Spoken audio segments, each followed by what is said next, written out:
Here we are in the sod farm greenhouse. Since a picture I posted of the toilet paper rolls being used as pots was fairly popular, give a quick view and a little description of some of the other recycled materials that we use for pots. We'll start off right here with these newspaper pots. There's a lot of ways to make them, tools you can buy to make them, different styles. I'm not going to go into detail here. You can look it up on YouTube and get all the information you need on how to make these newspaper pots. Here we have the square ones. We like those mainly really because they're just a little cooler. They're a little folded origami thing. Obviously, but and they also are steadier than the round pots we'll look at in a second. But the problem is they are a little more time consuming to make. As long as you pick a piece of paper twice as long as it is wide, they come out right.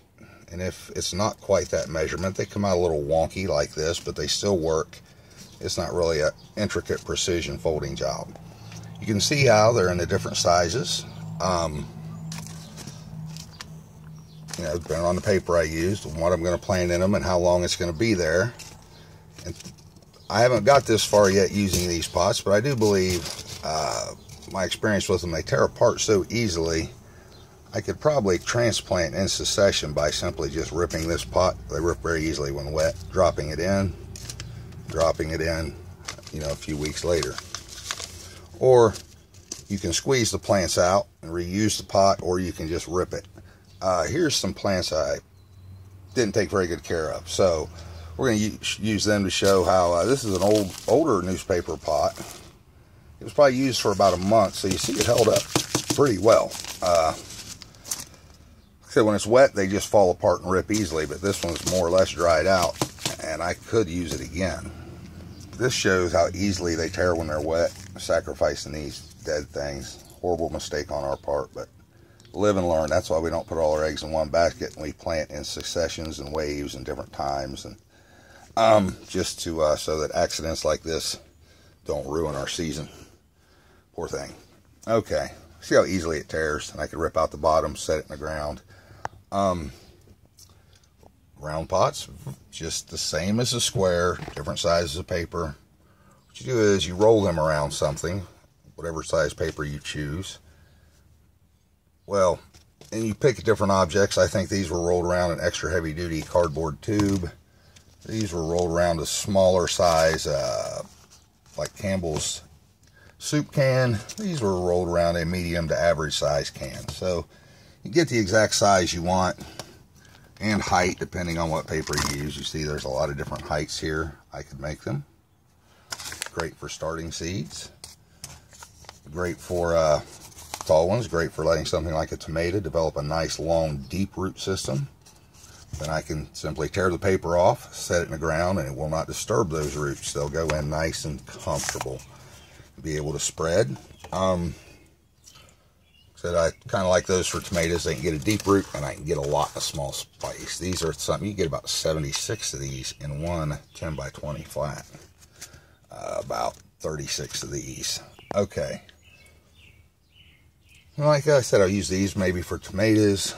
These will be used for like when I start my melons, cucumbers, and squash, which is actually happening this week. Now making these are great. They're recycled.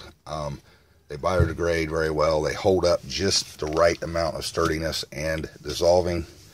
But they are time consuming to make and require you to scavenge newspaper from your local library, recycling center, family, whoever reads a lot of papers. Another very similar things, toilet paper rolls. I posted a picture before. Sometimes I use them with no bottom. Things that really dislike root disturbance, say parsley, I can plant in here, transplant that right into the ground, cut the side or tear the side actually. Poof, no root disturbance, and hopefully the parsley grows well. Or you can make small cuts in the bottom of the toilet paper roll, fold it over, and now it has a bottom. And these are about like the newspaper. They have the combination of holding up and disintegrating both about down perfectly. So, move on here. Plastic cups. Not the most environmental thing, plastic, but its reusability makes it handy. You know, you can use it over and over. Get these cups. These are about 6 cents a piece at the dollar store. These small bathroom cups are only about 2 cents a piece. Great size, just like these small newspaper tubes for starting seedlings.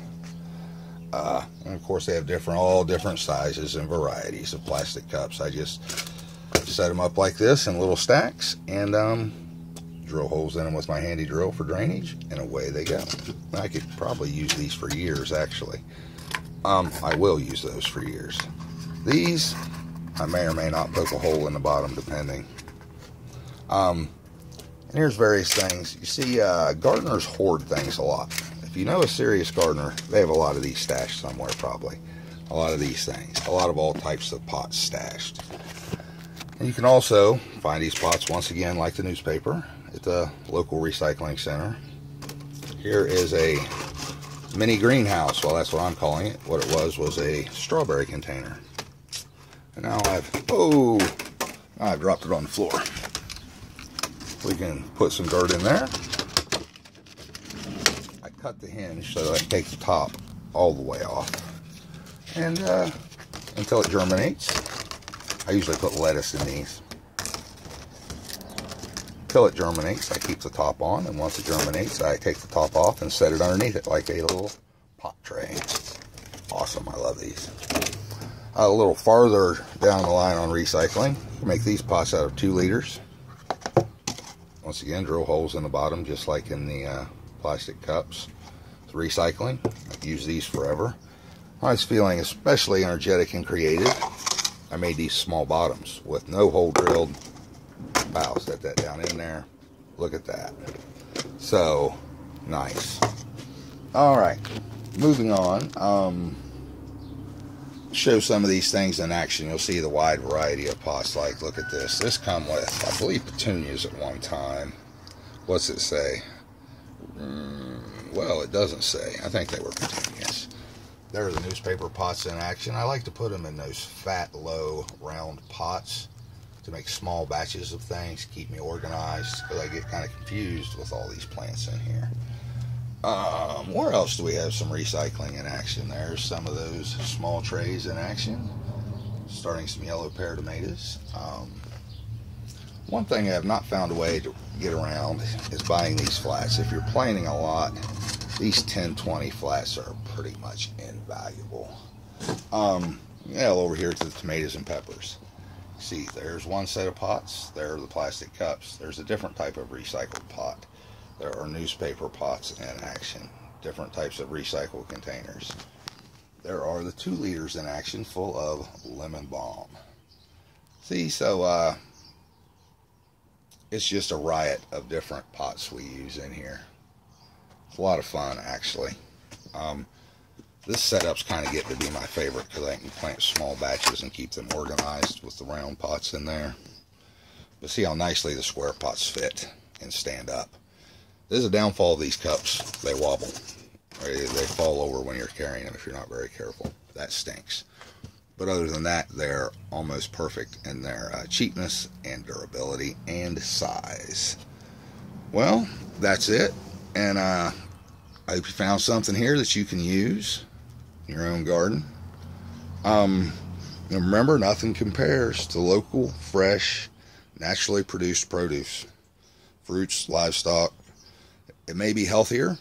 I believe it is. People debate that, though, depending on who studied it.